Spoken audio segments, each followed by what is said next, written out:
চলে আসলাম Malaysia Kuala Lumpur booking বিনতাম থেকে। আজকে বুকিং বিনতামের কিছু দৃশ্য আমি ঘুরে ঘুরে দেখাবো এবং আপনাদের সাথে আলোচনা করব মালয়েশিয়ার বর্তমানে কলিং ভিসার কি পরিস্থিতি, আর মালয়েশিয়াতে আপনারা কলিং দিলে কি কি কাজে আসলে সবচেয়ে ভালো হবে। মালয়েশিয়াতে এখন বর্তমানে যে কলিং ভিসার যেটা আলোচনা চলছে, আমাদের বাংলাদেশের অনেক মিডিয়া থেকে আলোচনা করছে যে মালয়েশিয়ার কলিং ভিসা চালু হয়ে গেছে এবং মালয়েশিয়ার কলিং ভিসা চলমান আছে কাজ, এবং কবে নাগাদ মেডিকেল শুরু হবে। এইসব বিষয় নিয়ে কিন্তু বহু নিউজ কিন্তু মালয়েশিয়ার নিউজ গুলো বাংলাদেশের অনেক মিডিয়া থেকে পাওয়া যাচ্ছে, কিন্তু মালয়েশিয়ার যে বর্তমানে পরিস্থিতি, মালয়েশিয়া সরকার থেকে কিন্তু এখনো কোনো কলিং ভিসার কোনো ঘোষণা আসে নাই। আর আরেকটা বিষয় কি আপনারা জানেন, যেটা যে আমাদের বাংলাদেশের মিডিয়াগুলো এমনই, একটা নিউজ যদি কোনো সময় পায় সে নিউজটাকে কিভাবে কাইকে সিটে বড় করবে এই বিষয় নিয়ে কিন্তু তারা বেশি আলোচনা থাকে, আর তারা আলোচনার শীর্ষ থাকে যে কোনো একটা ভাইরাল ভিডিও বা ভাইরাল দেশগুলা নিয়ে। এখন বর্তমানে মালয়েশিয়ার যে কলিং এর যেটা সত্য ঘটনা, যে মালয়েশিয়ার কলিং দেবে, মালয়েশিয়া সরকার থেকে এমন কোনো ঘোষণা আসে না যে মালয়েশিয়ার কলিং কবে নাগাদ চালু হবে বা কবে নাগাদে মালয়েশিয়ার কর্মী নিয়োগ করবে বা কবে নাগাদ বাংলাদেশ থেকে মালয়েশিয়া কর্মী নেবে। এই বিষয় নিয়ে এখনো কিন্তু মালয়েশিয়া সরকারের কোনো আলোচনা হয় নাই। আর এই বিষয়টা নিয়ে এখন যেদিন আলোচনা হবে বা মালয়েশিয়ার সরকার প্রতিপক্ষ থেকে যেদিন ঘোষণা আসবে সেদিন আপনারা কিন্তু অবশ্যই জানতে পারবেন এই বিষয়টা নিয়ে। আরেকটা বিষয় হচ্ছে, মালয়েশিয়ার যদি 2026 কলিং দেয়, আপনারা কি কি কাজে আসলে সবচেয়ে ভালো হবে।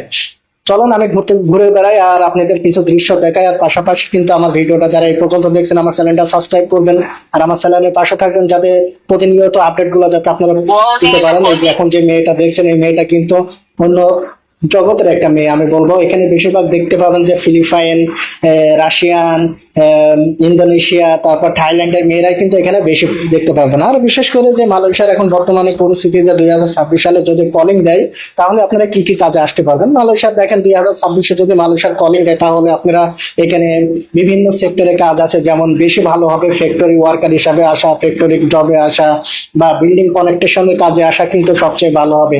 এখন বর্তমানে আপনারা জানেন যে মালয়েশিয়া সরকার যে বেতন বেসিক বেতনটা যেটা করছে বাংলাদেশি না, এবং মালয়েশিয়ার প্রতিটা কর্মচারীর জন্য বা প্রতিটা ওয়ার্কারের জন্য যে বেতনটা এখন বর্তমান নির্ধারিত করছে, বেতনটা হচ্ছে যে 1700 মালয়েশিয়া রিঙ্গিত। আপনারা এটা ভালো করে জানেন। আর আপনারা জানেন যে এখন বর্তমানে যারা এই টাইমে কলিং দিলে আসবেন তারা ফ্যাক্টরি কাজে আসতে পারেন। বিশেষ করে যারা বিল্ডিং কনস্ট্রাকশনে বিভিন্ন কাজ জানা আছে তারা বিল্ডিং কনস্ট্রাকশনে আপনারা আসতে পারেন, নির্ভুলে আসতে পারেন। এগুলাতে কলিং দিলে এগুলাতে প্রচুর চাহিদা থাকে কর্মীরা, আর এগুলাতে ভালো স্যালারি ভালো বেতনে কিন্তু বড় মানে বড় বড় বিল্ডিং কাজ করা যায়, বা ভালো ভালো শপিং মল মার্কেট, তারপর হইলো আপনারা মনে করেন যে ফ্যাক্টরি বিল্ডিং কনস্ট্রাকশনে কিন্তু কাজ করতে পারবেন। আর এই বিষয় নিয়ে অনেক আলোচনা আছে, অনেক ইউটিউবে ভিডিও পাবেন, কিন্তু আমি বলবো যে আপনারা কলিং দিলে আপনারা এইসব কাজে আসতে পারেন। এখন আমি আছি মালয়েশিয়া কোলালামপুর বুকিট বিনতানে, মানে রাত 8টা 8:30টার দিকে দেখেন কেমন জাঁকজমট হয়ে ওঠে মালয়েশিয়া শহরটি। আর আপনারা অনেকে জানেন যে মালয়েশিয়ার বুকিট বিনতানে এটাই কিন্তু রাতে কিন্তু আধারে অনেক রকম মানে দৃশ্য এখানে মানে জ্বলন্ত ভাবে ফুটে ওঠে আর কি। আপনারা অনেকে জানেন বা অনেক বিষয় এই জায়গাটা সম্পর্কে আপনাদের ধারণা আছে।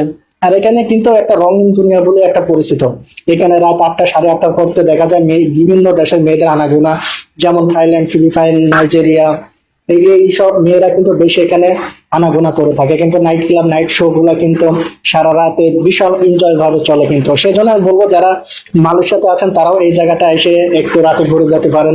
সৌন্দর্য একটা দৃশ্য, আর রাতে এই জায়গায় আসলে মনই ভরে যাবে। আর একটা বিষয় কি, আপনারা যারা 2026 যারা ভাবছেন যে কলিং দিলে আসবেন, সবাইকে বলবো যারা আসবেন তারা মালয়েশিয়া বুকিট বিনতানে এই শহরটিতে আসতে পারেন। এখানে রাত 8টার পরে রঙিন দুনিয়া হিসাবে এটা গড়ে ওঠে। আর এখানে সৌন্দর্য যেমন তেমনই দেখা যাচ্ছে যে এখানে যারা আছেন তারা বিভিন্ন কাজের জন্য কিন্তু এখানে সব এসে থাকে।